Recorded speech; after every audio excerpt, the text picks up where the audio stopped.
Hello friends, ഇന്നത്തെ video എന്ന് പറയുന്നത് പഴുത്ത ചക്ക കൊണ്ട് നമ്മൾ അലുവ ഉണ്ടാക്കാൻ പോവാണ്. അപ്പോൾ ഇതൊക്കെ ഉണ്ടാക്കി കഴിഞ്ഞിട്ട് പേരിട്ടാൽ മതിയെന്ന് ഞാൻ ചിന്തിച്ചതാണ്. കാരണം ഞാൻ ഉണ്ടാക്കി കഴിഞ്ഞ് കഴിഞ്ഞാൽ ഇതൊന്നും റെഡി ആവാറില്ല.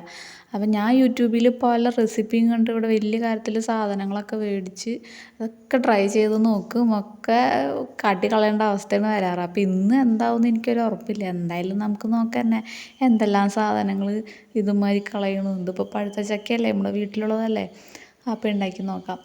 അപ്പോൾ ഇത് നന്നാക്കി നമ്മൾ അരച്ചൊക്കെ എടുത്തിട്ടുണ്ട്. ഇനി ഇത് നന്നായിട്ട് വറ്റിച്ചെടുക്കുന്നതാണ് ഈ സംഭവം.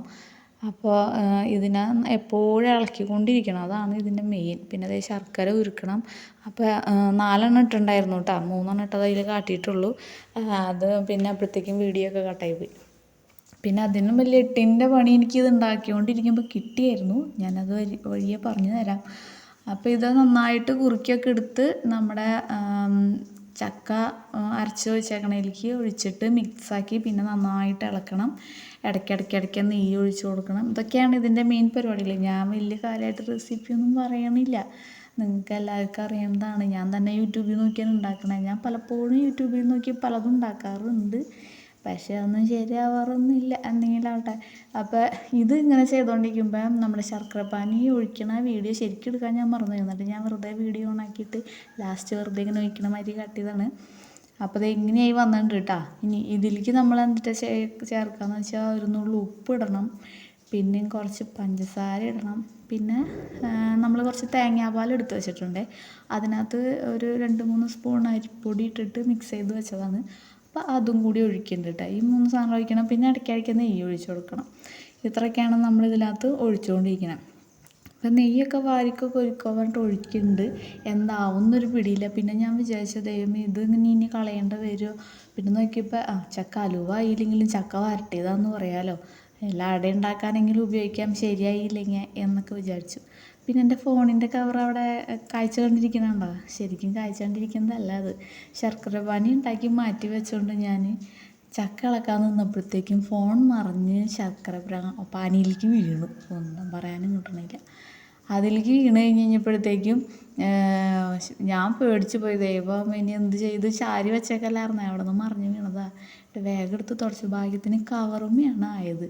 പിന്നെ നല്ലോണം നൂല് ഇട്ട പാനി ആയതുകൊണ്ട് നല്ല കട്ടിയായിരുന്നു. പിന്നെ തുടച്ച് കഴുകി ഉണങ്ങാൻ വെച്ചതാണ്. പിന്നെ കുറേ നേരം ഇളക്കി വന്നപ്പോഴേക്കും എനിക്ക് ബോറടിച്ചു. അപ്പോൾ പിന്നെ ഒരു ചായയൊക്കെ ഇട്ട് അങ്ങോട്ട് കുടിച്ച് പിന്നെ അങ്ങനെ പിന്നെ ഇളക്കാൻ നിന്നു. ഇത് തുടങ്ങി കഴിഞ്ഞപ്പോഴാണ് ഇത് അത്രയും നല്ല സുഖമുള്ള പരിപാടിയൊന്നും അല്ലാന്ന് എനിക്ക് മനസ്സിലായി. ഇത് ചെയ്യണ്ടായിരുന്നു എന്ന് എനിക്ക് തോന്നി. കാരണം മടിയാണ് എനിക്ക് എന്തെങ്കിലും ചെയ്യാനായിട്ട്, ഇങ്ങനത്തെ കാര്യങ്ങളൊക്കെ.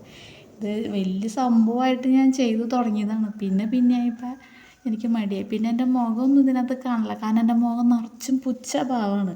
എന്ത് സാധനം കാര്യമായിട്ട് ഉണ്ടാക്കാൻ നിന്നാലും ഒരു പുച്ഛഭാവം എൻ്റെ മുഖത്ത് വരാറുണ്ട്. അപ്പോൾ അത് കാണണ്ടല്ലോ എന്ന് വെച്ചിട്ടാണ് അങ്ങനെ ചെയ്തത്. ലാസ്റ്റ് ഞാൻ ഇതിൻ്റെ ബ്ലൂപ്പേഴ്സ് കൊടുക്കാം, എന്നിട്ട് ചെയ്യുമ്പോൾ ഇരുന്ന് കാട്ടിക്കൊണ്ടിരുന്നേന്നുള്ളത് കേട്ടോ. പിന്നെ ഇത് ഇളക്കി ലാസ്റ്റ് ഈ പരുവത്തിലേക്ക് ആയിട്ടുണ്ട്.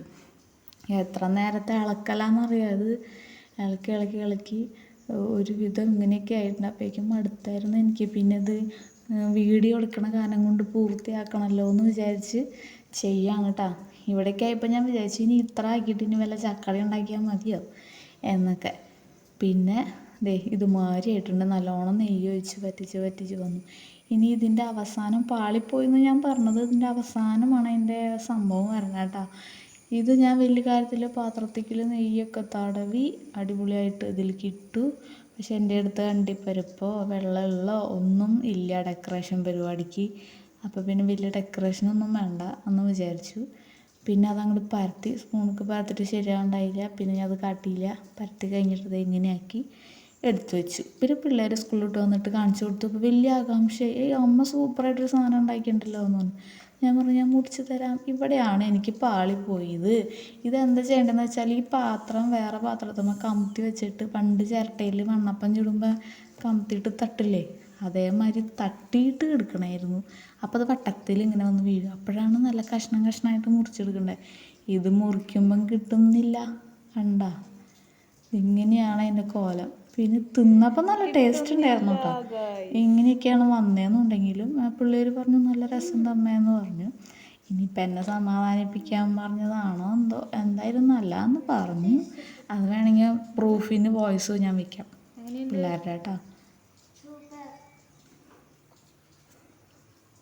കേട്ടില്ലേ, സൂപ്പറായി എന്നാണ് പറഞ്ഞത്. എന്തായാലും സാധനം സൂപ്പറായിട്ട് വന്നെങ്കിലും ഇത് കട്ട് ചെയ്ത് നല്ല അലുവ കഷ്ണം മാതിരി എനിക്ക് മുറിച്ചെടുക്കാൻ പറ്റില്ല. അതാണ് എൻ്റെ പാളിച്ച. അത് നമ്മൾ വേറെ പാത്രത്തേക്ക് കമത്തി എടുത്തിട്ട് പിന്നെ കട്ട് ചെയ്യണമായിരുന്നു. ഇനിയിപ്പോൾ കമത്തി ഇട്ട് കഴിഞ്ഞാൽ അത് വരുമോ എന്നുള്ളതും എനിക്ക് വലിയ ഉറപ്പൊന്നുമില്ല. എന്തായാലും ഇങ്ങനെയൊക്കെയാണ് സാധനം കിട്ടിയത്. ഇത് ഞാൻ ഷൂട്ട് ചെയ്യുമ്പോഴൊക്കെ ഉള്ള എൻ്റെ പുച്ഛഭാവമാണെന്ന് നിങ്ങൾ കണ്ടുകൊണ്ടിരിക്കുന്നത്. അപ്പോൾ ബായ്. എല്ലാവരും സബ്സ്ക്രൈബ് ചെയ്യണേ, ലൈക്കും